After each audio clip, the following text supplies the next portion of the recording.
오늘 말씀 신약성경 에베소서 4장 13절부터 15절까지 함께 읽겠습니다. 우리가 다 하나님의 아들을 믿는 것과 아는 일에 하나가 되어 온전한 사람을 이루어 그리스도의 장성한 분량이 충만한 데까지 이르리니, 이는 우리가 이제부터 어린아이가 되지 아니하여 사람의 속임수와 간사한 유혹에 빠져 온갖 교훈의 풍조에 밀려 요동하지 않게 하려 함이라. 오직 사랑 안에서 참된 것을 하여 범사에 그에게까지 자랄지라. 그는 머리니 곧 그리스도라. 아멘. 자, 우리 구원의 서정, 구원의 적용, 잠깐 그 내용을 또 복습하고 이 오늘의 순서를, 또 오늘의 차례를 들어가도록 하겠습니다. PPT에 있죠? 네. 구원의 적용. 여러분, 이 적용이라는 것은 뭐냐면 예수님께서 이루신 그 구원에 필요한 모든 일들을 우리 안에 성령께서 이루어 가시는 그런 작업, 그런 일을 말하는 것입니다. 그래서 이렇게 생각할 수 있겠죠. 우리가 구원받도록 하기 위해서 성령께서 우리 안에서 어떤 일을 행하셨는가 하는 것을 우리가 보게 되는 거죠. 그래서 우리가 구원받기 위해 필요한 모든 것은 이미 예수님께서 다 이루셨습니다. 그리고 지금 우리가 보는 것은 예수님의 십자가에 달려 죽으시고 또 예수님께서 부활하시고 이런 내용들이 아니고, 이미 나의 구원을 위해서 예수님께서 행하셨던 일들을, 이미 행하신 일들을 성령께서 그것을 가지고 우리 안에서 어떻게 구원을 이루도록 역사하시는가, 이런 내용들이에요. 그래서 지난 시간까지 우리가 과거적 구원에 대해서 공부를 했고, 오늘부터 몇 주간에 걸쳐서 현재적 구원에 대해서 설명합니다. 그런데 여러분, 이걸 오해하시면 안 돼요.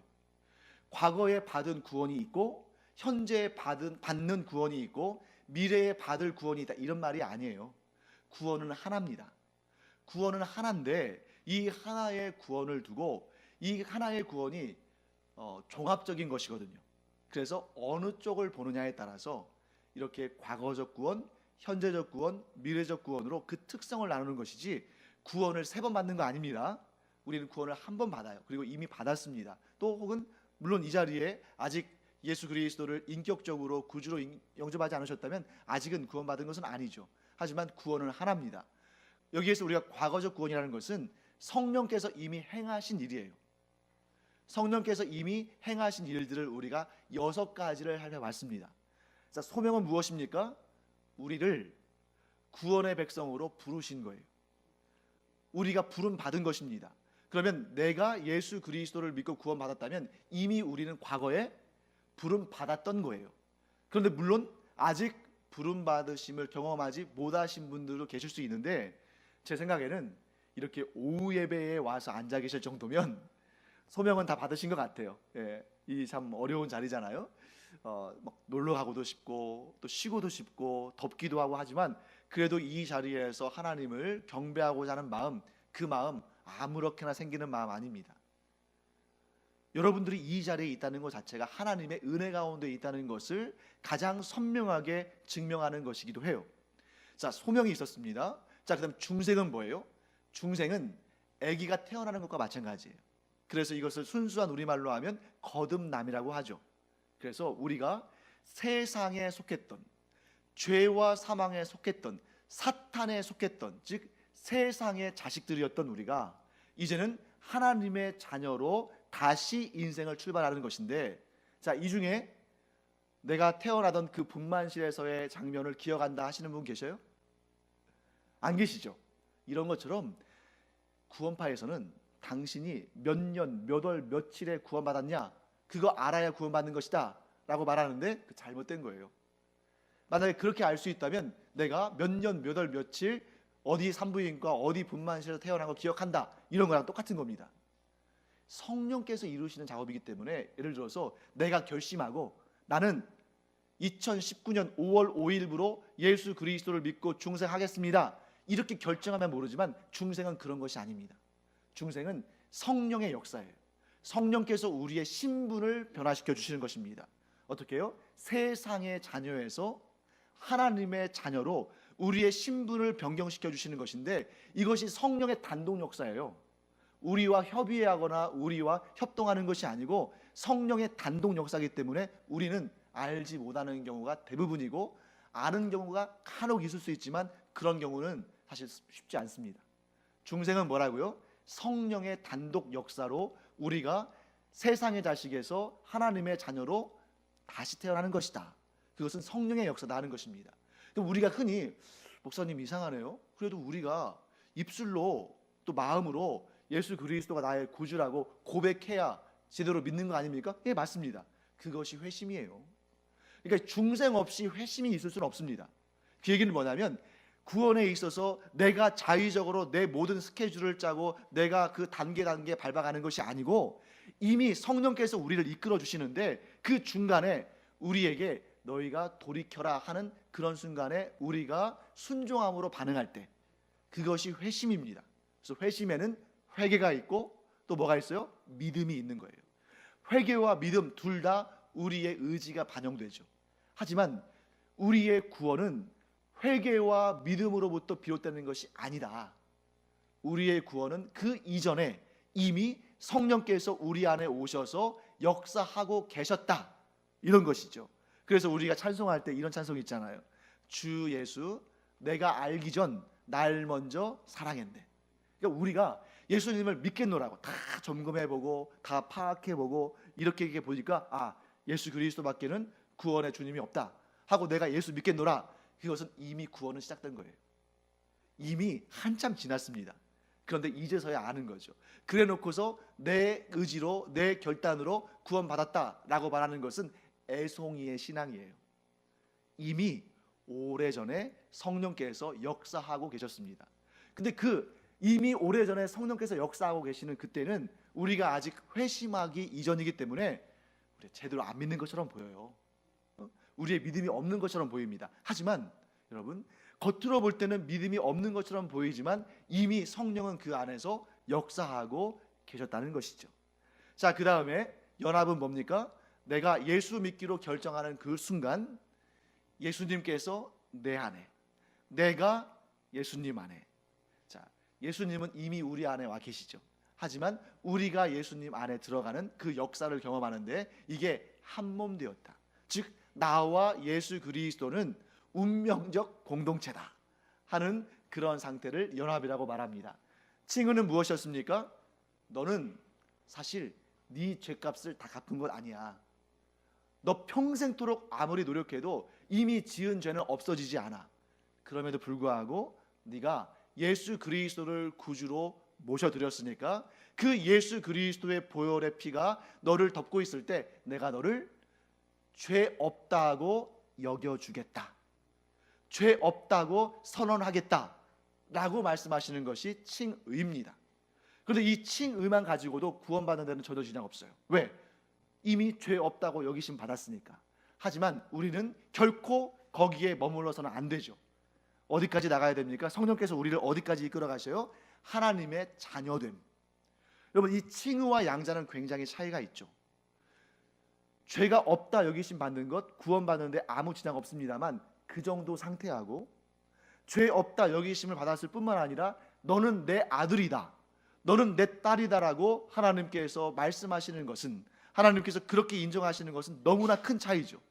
그래서 여러분, 어떤 분들은 이 칭의까지는 내가 나가겠는데 양자까지는 힘들다 하는 분들이 간혹 계시는데, 여러분과 저는 이 양자를 기쁨으로 감사함으로 받기를 간절히 축원합니다.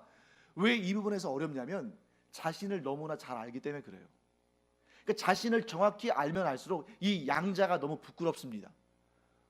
여러분, 예수 믿는다고 해서 하루아침에 죄가 싹 사라져요? 그렇지 않아요. 내가 의롭다 여기심을 받는다고 해서 내 안에 정말 의로움만 있고 죄는 없을까요? 그렇지 않아요. 그러니까 말로는 칭의다, 양자다 그러는데 내 자신 안에 완벽한 변화가 없는 것을 보면서 어떻게 이런 상태로 하나님의 아들이라고, 하나님의 딸이라고 부르심을 받을 수 있을까? 솔직한 심령입니다. 그런데 여러분, 하나님은 은혜의 하나님입니다. 여러분, 여기서 은혜라는 것은 우리가 일한 만큼 삭슬 주는 것이 아니고 은혜는 거저 주시는 거예요. 선물입니다. 그런데 이 은혜는 받으려면 받는 것이고 안 받으려면 못 받는 거예요. 누가 나에게 값비싼 선물을 줘도 내가 안 받으면 그만 아니겠어요? 그런데 나는 한 일이 아무것도 없어요. 아니, 오히려 그 무리 가운데 제일 성적도 나쁘고 제일 발전하지 못한 사람이에요. 그럼에도 불구하고 덥석 그 상을 받으면 받는 것입니다.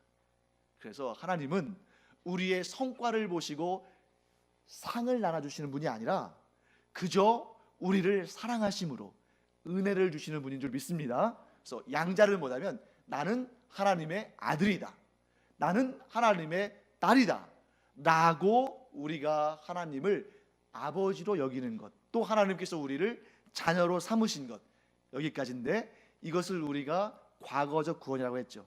왜 그런 표현을 썼습니까? 이미 이루어진 일이니까. 구원받은 자에게는 이 일들은 이미 이루어진 것입니다.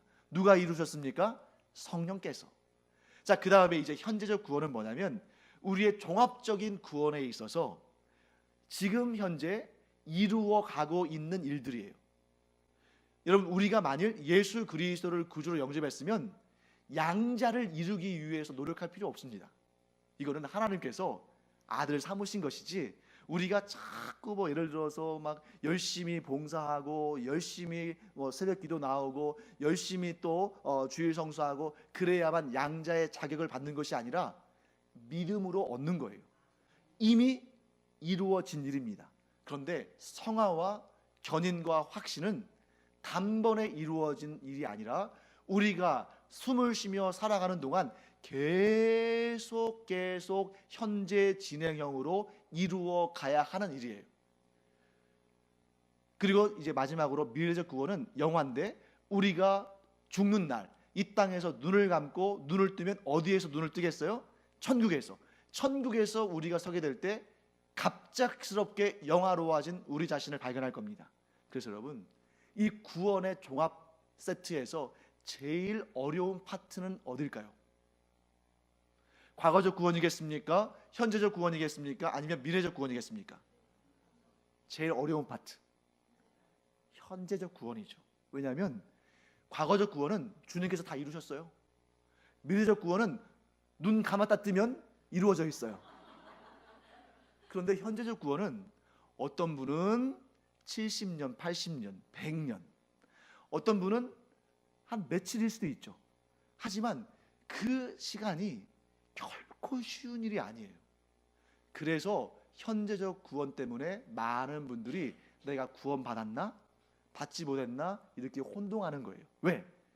내 자신이 성화를 이뤄가는 그 길이 마냥 순탄치는 않거든요. 마치 무엇과 비슷하냐면 주식이랑 비슷합니다. 저는 주식을 안 해봐서 모르겠습니다만 주식하는 분들이 속이 까맣게 탄다 그래요. 어느 날은 막 올라갔다가 어느 날은 떨어졌다가 또 올라갔다가 떨어졌다가 이러잖아요. 성화의 길이 그런 길이에요. 마냥 계속 올라가면 좋겠는데 가다가 쓰러졌다가 그러니까 이 쓰러지는 순간에는 성화가 아닌 것처럼 보여요. 그런데 그렇지 않습니다. 그 쓰러지는 순간마저도 성화의 과정인 거예요. 그래서 우리는 오늘부터 이제 현재적 구원, 성화와 견인과 확신에 대해서 공부할 텐데 이 부분을 여러분들이 잘 배워야 돼요. 그렇지 않으면 실족하고 교회를 멀리할 수도 있습니다. 하지만 이 현재적 구원에 대해서 명확한 지식을 갖고 있으면 웬만해서는 흔들리지 않아요. 그래서 여러분과 제가 이 현재적 구원, 성화와 견인과 확신에 대해서 제대로 알고 제대로 실천하는 은혜가 있기를 간절히 축원합니다. 자, 이제 서론만 했는데도 한 15분 지났네요. 네, 이제 본격적으로 성화는 우리가 이번 주와 다음 주 두 번에 걸쳐서 아마 하게 될 것 같습니다. 좀 길어질 수도 있고요. 자, 성화를 공부하기 전에 우리가 하나님께서 우리를 부르신 목적에 대해서 알아야 돼요. 여러분, 우리가 살아가면서 흔들리는 이유 중에 하나가 뭐냐면 우리의 목적이 무엇인지를 몰라서 그럴 수 있어요. 예를 들면 학생들이 공부하면서 막 힘들잖아요. 학생들이 공부하면서 많이 지치기도 하고 또 실족하기도 합니다. 그 이유는 공부를 해야 하는 목적을 알지 못하기 때문이죠. 우리 그리스도인들도 마찬가지입니다. 우리가 신앙생활하는 목적을 알지 못하니까, 우리의 삶의 목적을 제대로 알지 못하니까 이 신앙생활이 잘 안 되는 것처럼 보일 수 있다는 것이죠. 그러면 하나님께서 우리를 부르신 목적이 무엇인가? 네. 데살로니가전서 4장 3절에 이렇게 말씀하고 있습니다. 제가 한번 말씀드려 볼게요. 하나님의 뜻은 이것이니 너희의 거룩함이라. 데살로니가전서 4장 3절에 이렇게 말씀하고 계셔요. 다시 한번요. 하나님의 뜻은 이것이니 너희의 거룩함이라. 자, 하나님께서 우리를 부르신 뜻은 무엇이라고요? 우리가 거룩한 자로 서기를 원하시기 때문에 우리를 부르셨다는 겁니다. 근데 여러분, 이 거룩함이라는 개념이 신약 성경에 굉장히 많이 나와요. 그래서 우리는 이 거룩함, 성화, 성도의 삶 이런 것들을 생각할 때 주로 신약을 중심으로 생각하기 쉬운데 그렇지 않습니다. 이 거룩함이라는 것은 하나님께서 모든 시대마다 요구하시는 거예요.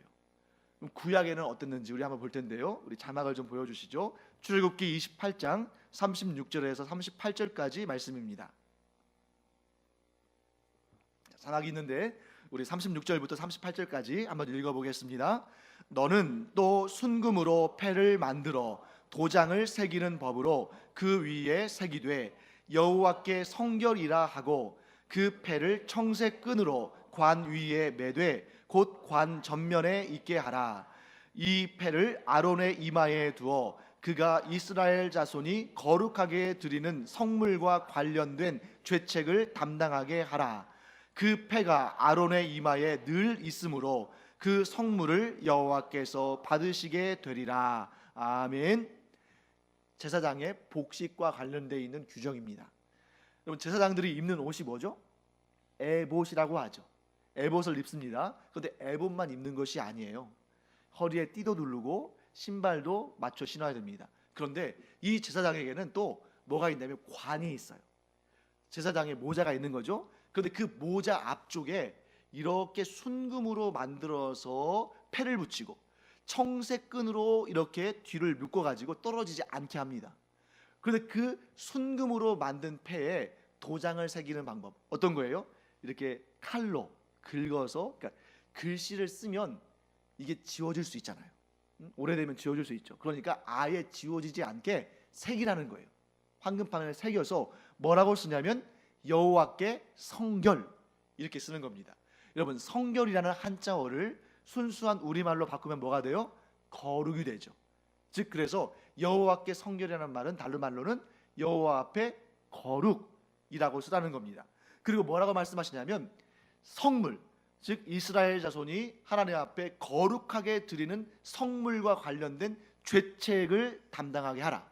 이 얘기는 뭐냐면 하나님 앞에 아무리 살지고 좋은 소나 양이나 염소를 바친다 할지라도 그것이 죄로부터 사함을 받지 아니한 거라면 하나님께서 받지 않으시겠다는 거예요. 그래서 여러분, 이 제물을 드릴 때 그냥 드리는 게 아닙니다. 이 제물 자체에 대속의 어떤 행위를 한 다음에, 그래서 이 제물이 거룩해진 다음에 하나님께 드리는 거예요. 그래서 이 제사장들이 하는 일은 뭐냐면 이 제물을 거룩하게 하는 작업을 하는 겁니다. 그래서 이 제물이 거룩해진 다음에 이 제물이 하나님께 드려지고 그로 말미암아 이 제물을 드린 자들이 성결해지는, 거룩해지는 이 과정을 거치는 거예요. 그래서 이 일을 담당하는 사람들의 주된 역할이 뭐냐? 하나님 앞에 거룩함을 드리는 것이다. 그래서 여기 머리 위에 이마 앞에 여호와 앞에 성결이라고 쓴 패를 붙이는 것입니다. 여러분, 그 얘기는 뭐라고요? 성결하지 않으면 하나님이 받지 않으신다. 아무리 살지고 아무리 특상급의 재물이라 할지라도 성결하지 않으면 하나님은 받지 않으신다. 그 얘기는 뭘 의미합니까?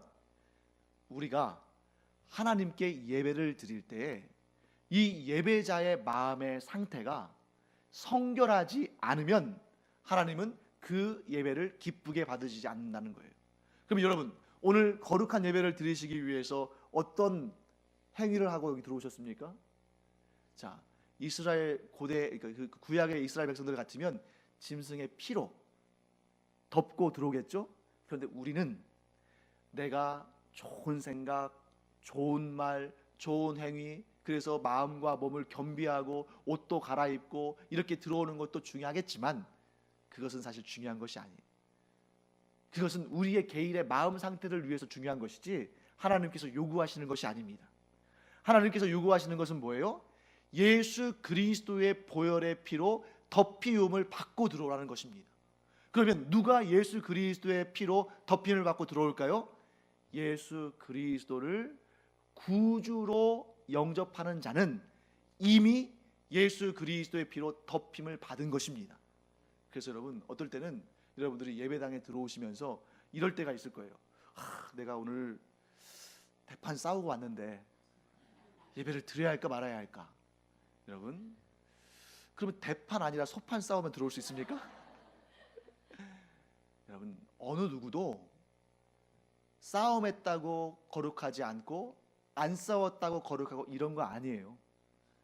모든 사람은 그저 예수 그리스도를 의지할 뿐, 예수 그리스도 앞에서 심사받는 것이 아닙니다.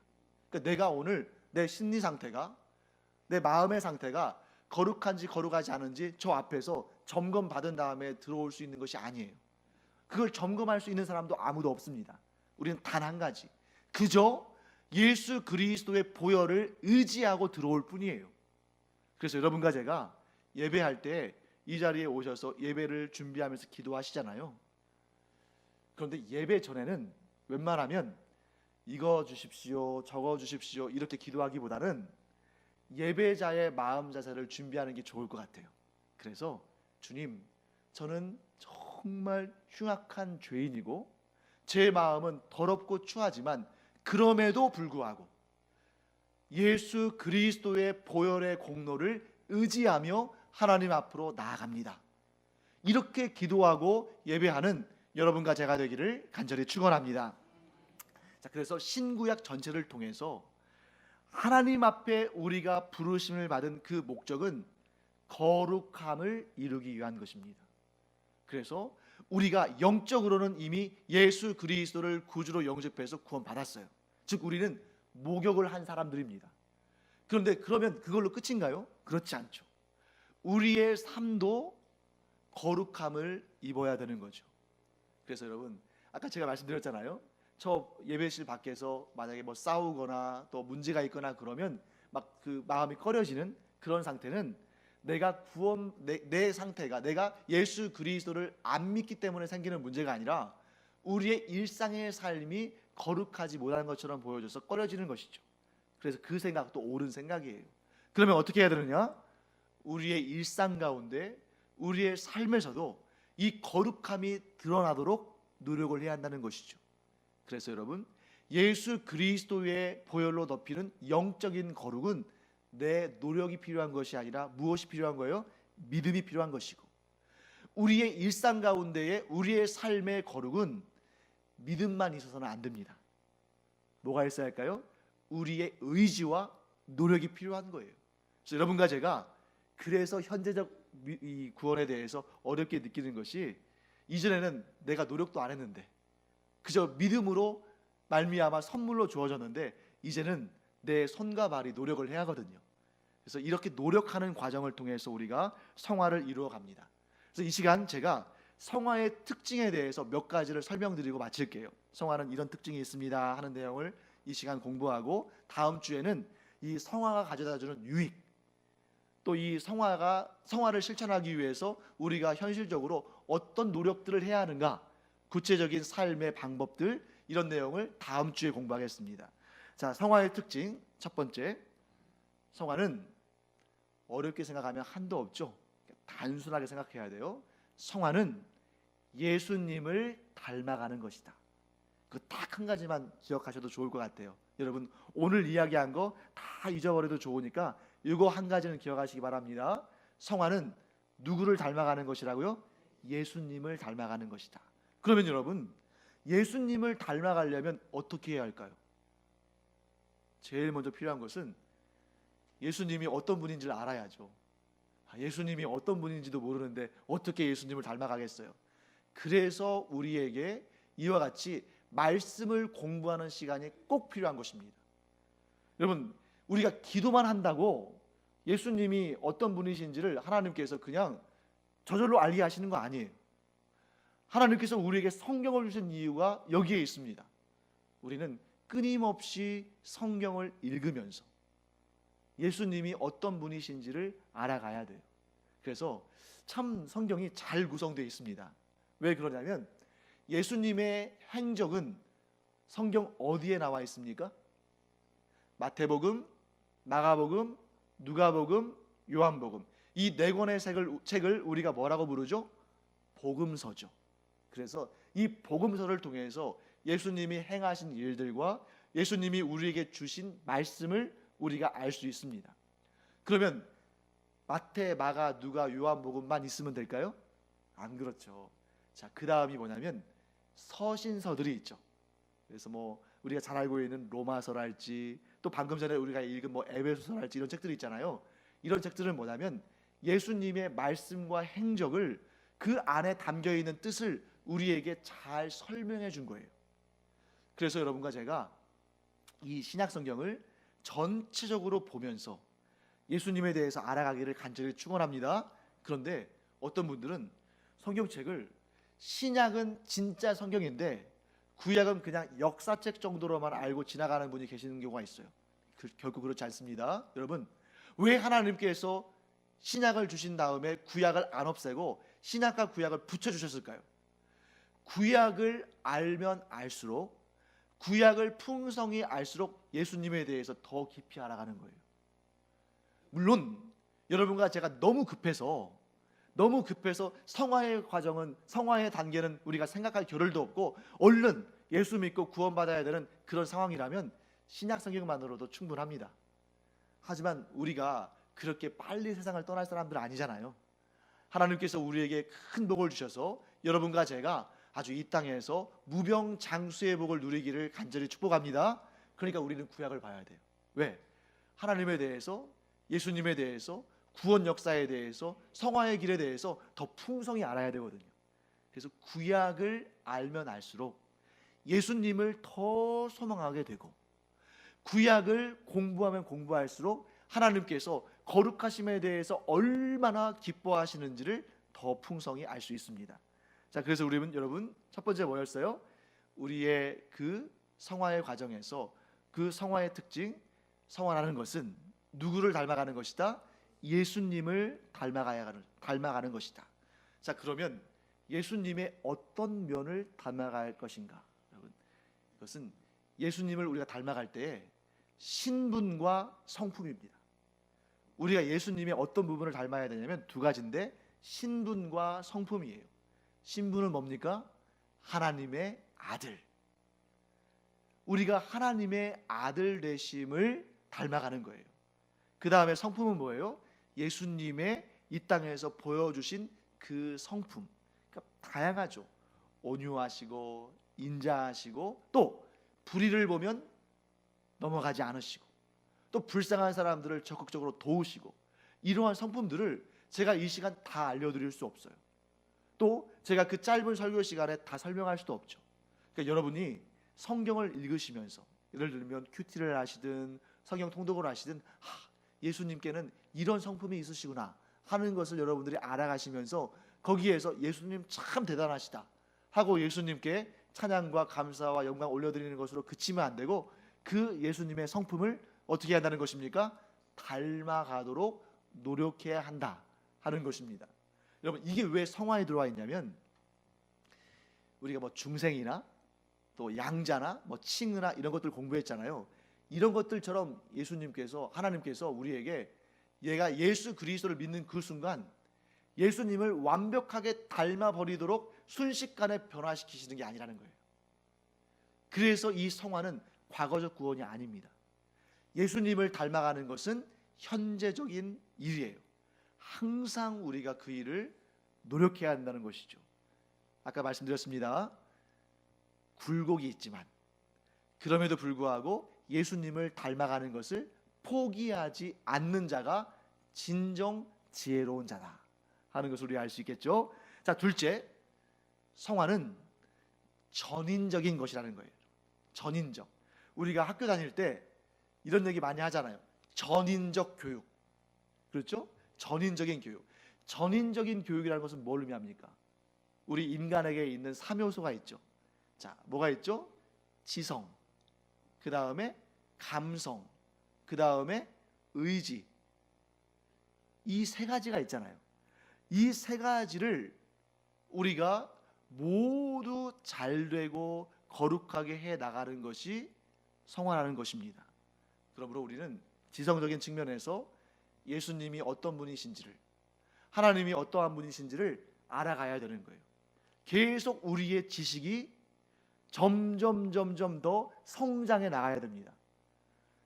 지성적인 부분에 있어서 우리가 포기를 하잖아요. 그러면 어떤 일이 발생할까요?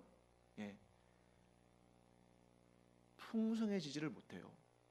예를 들면 기도할 때 우리가 하나님에 대한 지식이 없으면 매일 무엇을 먹을까, 무엇을 입을까, 무엇을 마실까, 어디에서 살까, 이것만 기도하게 돼요. 그런데 우리가 하나님에 대한 지식이 충만해지잖아요.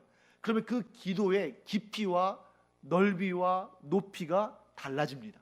왜? 아는 만큼 기도할 수 있거든요.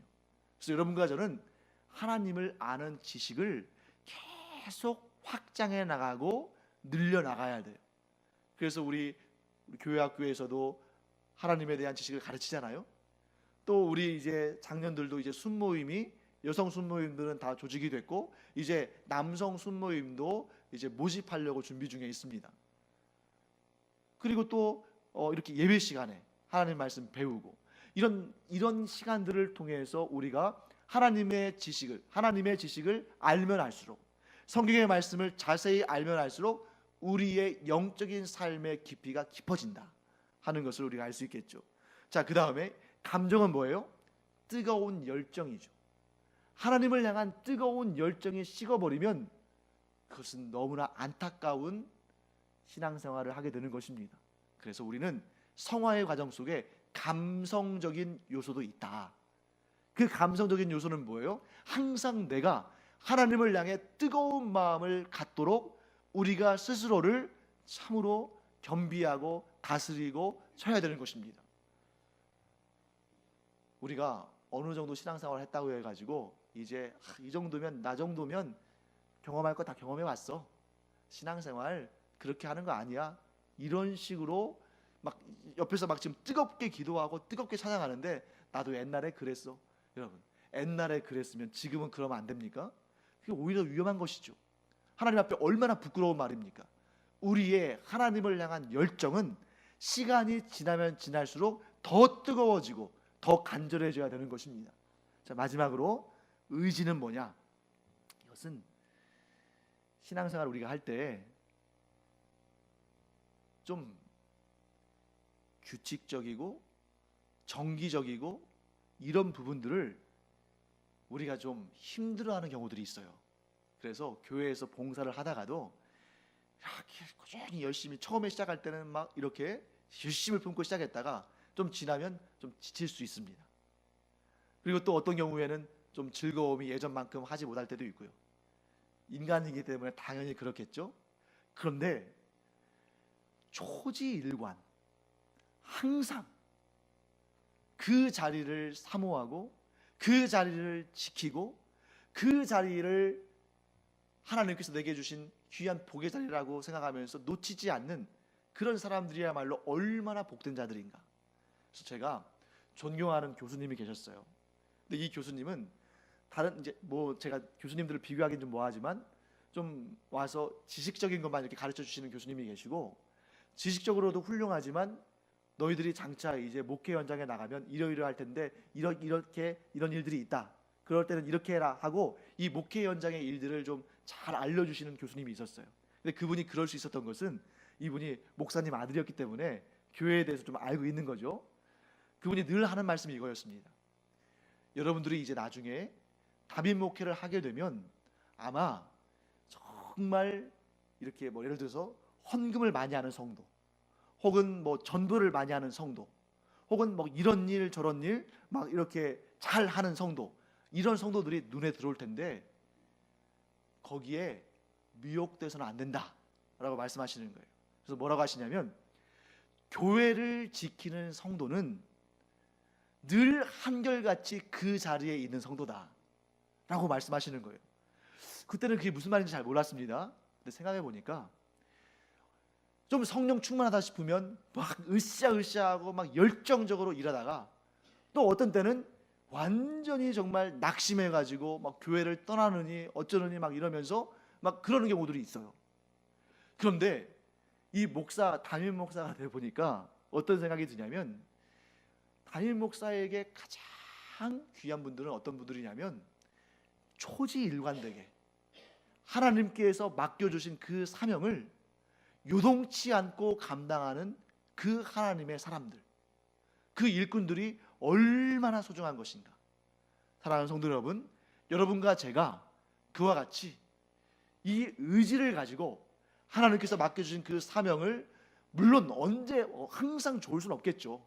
힘들 때도 있고 또 좀 은혜가 떨어지는 것처럼 느껴질 때도 있겠지만, 그러나 초지일관되게 하나님께서 맡겨주신 그 사명을 끝까지 잘 감당하는 여러분과 제가 되기를 간절히 축원합니다.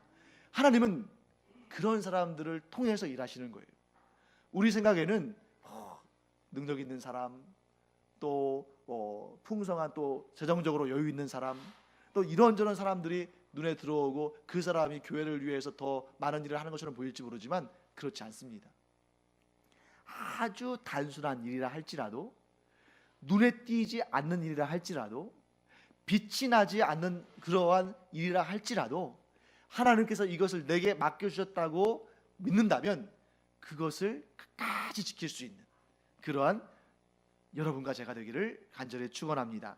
자, 세 번째, 이 성화는 하루아침에 결판 나는 것이 아니라 우리의 온 생애를 통해서 일어나는 점진적인 변화다. 여러분, 점진적이라는 게 뭘까요? 서서히. 그래서 지금 우리 아이들 오늘 헌금 특성도 했잖아요. 이 아이들 하루하루 보고 있으면 얼마나 크는지 잘 보이지 않습니다. 그런데 제가 지난번에 우리 최경국 집사님이 그 밴드에 올려주신 것 같은데, 또 우리 이상구 집사님도 우리 아이들 사진들 가끔 올려주시잖아요. 그럴 때 보면 우리 지금 설립한 지 한 8개월 정도밖에 안 됐잖아요.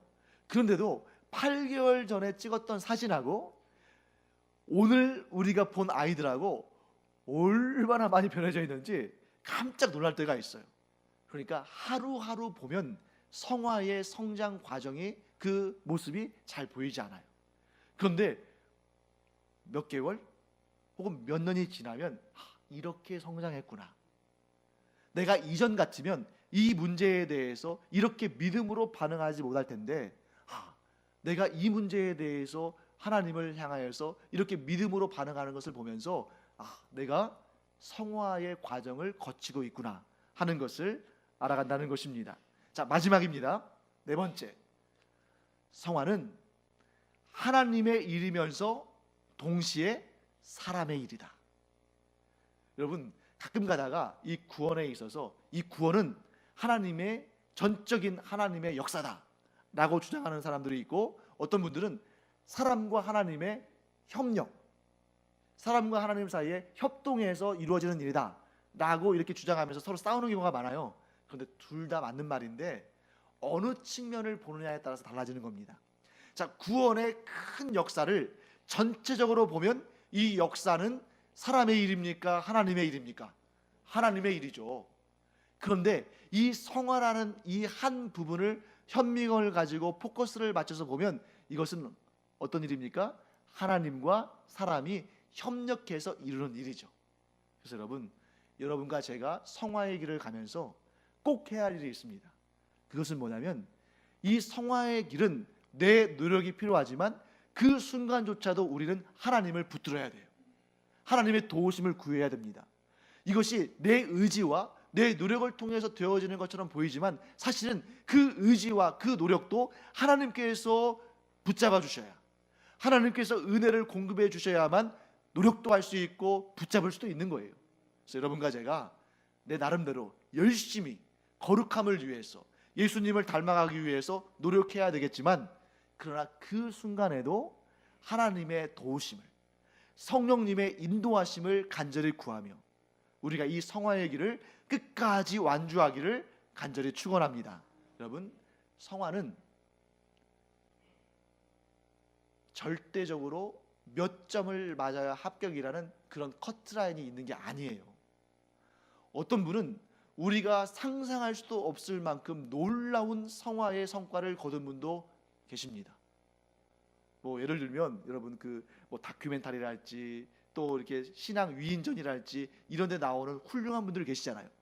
우리가 감히 상상도 할 수 없는 놀라운 성화의 단계에 오르신 분이죠. 예를 들면 손양화 목사님 같은 분, 자기 두 아들을 죽인 자들을 오히려 양자를 삼아서 사랑으로 품어 안고 결국 그가 목사님이 되잖아요.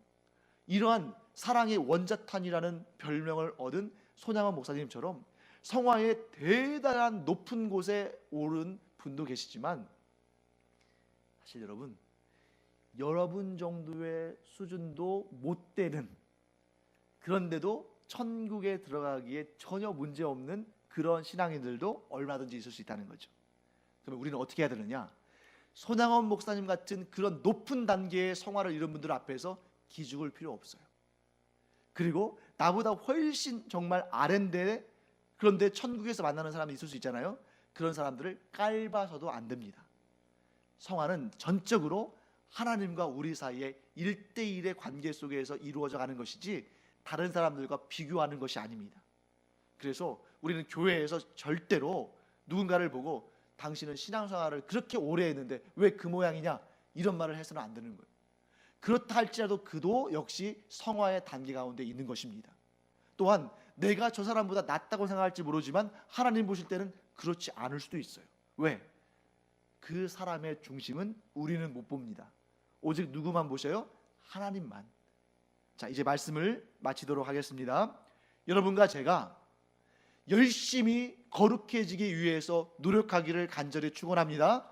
하지만 그 노력의 순간에도 오직 하나님을 붙들고 이 성화의 길에 우리가 좌절하지 아니하고 끝까지 이 성화의 길을 걸으며 하나님 나라에 들어가도록 성령께서 우리를 붙들어 주시고 인도하시기를 늘 기도함으로 말미암아 성령님의 손을 붙들고 성화의 마지막 단계까지 올라서 하나님의 나라에서 영화로워지는 여러분과 제가 되기를 간절히 축원합니다.